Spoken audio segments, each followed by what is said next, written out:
Os deputados Sanderson e Júlia Zanatta visitaram as presas políticas que estão no presídio Colmeia, a mando do ministro Alexandre de Moraes, do Supremo Tribunal Federal.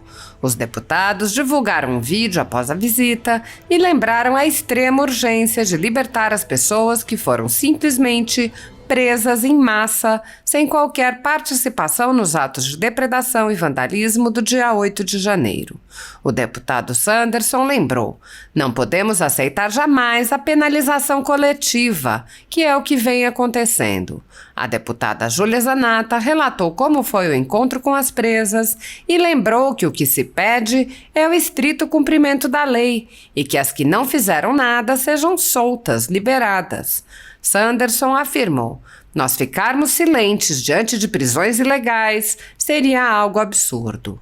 Ao divulgar o vídeo, o deputado disse: no final da manhã de hoje, eu e a deputada federal Júlia Zanatta estivemos visitando o presídio feminino do Distrito Federal, a Colmeia, oportunidade para, na condição de deputados federais, verificar as condições em que se encontram as cerca de 300 mulheres presas desde o dia 9 de janeiro, em decorrência do evento do dia 8 de janeiro na Praça dos Três Poderes, em Brasília.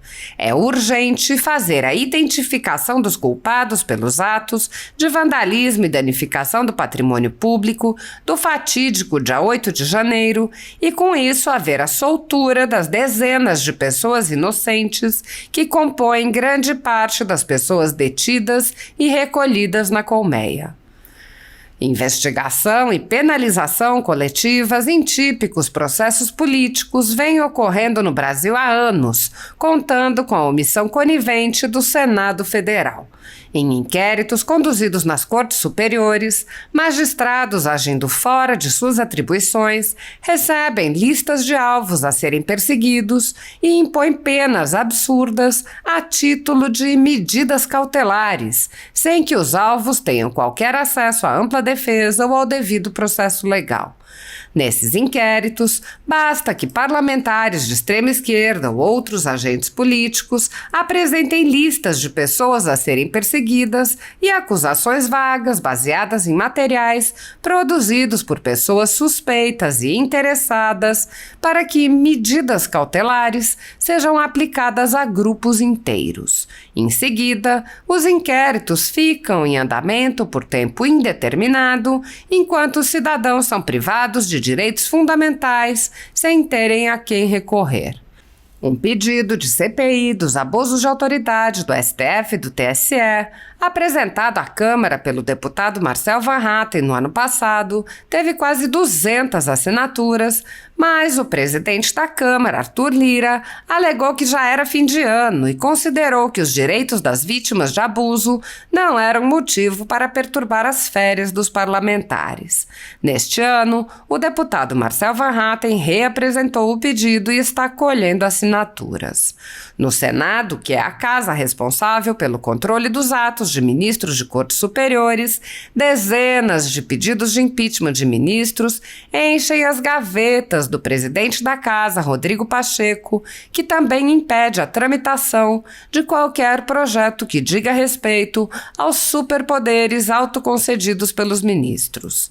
Os senadores há muito tempo têm conhecimento dos inquéritos secretos conduzidos pelo ministro Alexandre de Moraes, utilizando delegados da Polícia Federal escolhidos a dedo para promover uma imensa operação de fishing expedition contra seus adversários políticos.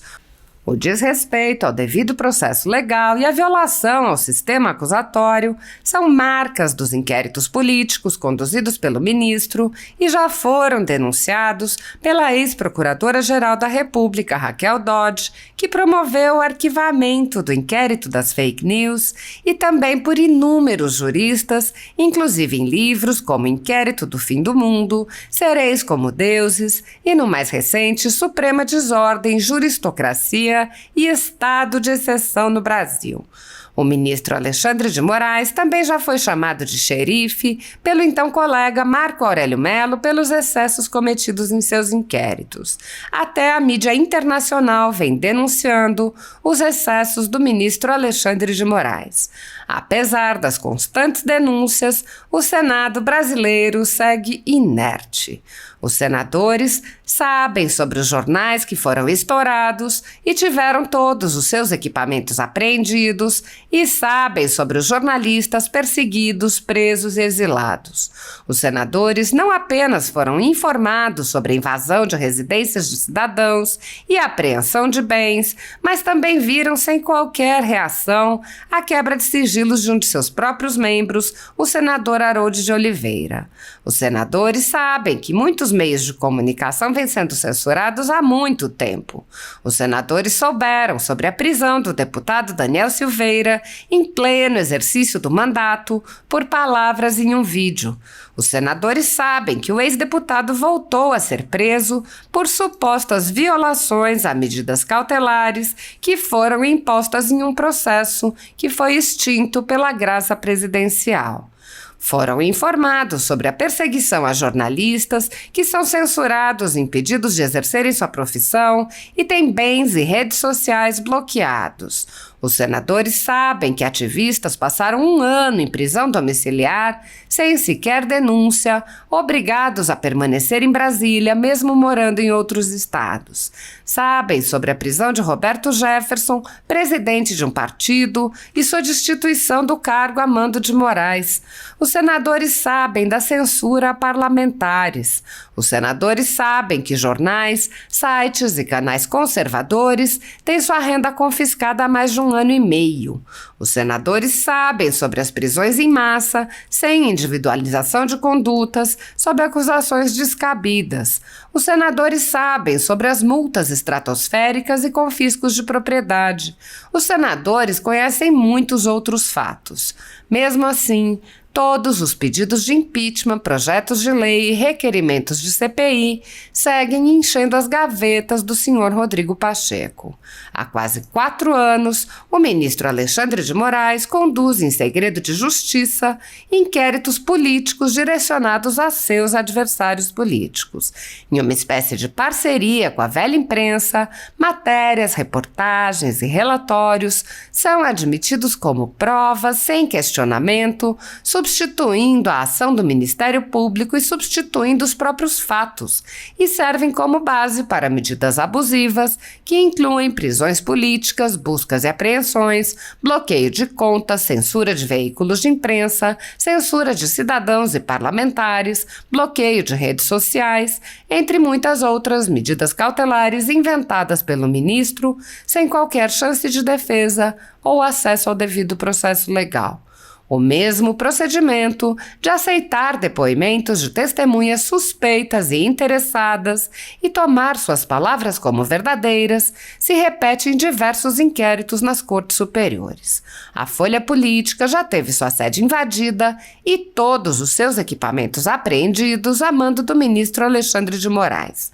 Atualmente, toda a renda do jornal está sendo confiscada a mando do ministro Luiz Felipe Salomão, ex-corregedor do Tribunal Superior Eleitoral, com o aplauso dos ministros Luiz Roberto Barroso, Alexandre de Moraes e Edson Fachin. O inquérito já está no seu 3º relator, o ministro Benedito Gonçalves, que dia após dia mantém vigente a ordem que subtrai a renda de famílias. Há mais de 19 meses, todos os rendimentos de jornais, sites e canais conservadores são retidos sem qualquer base legal.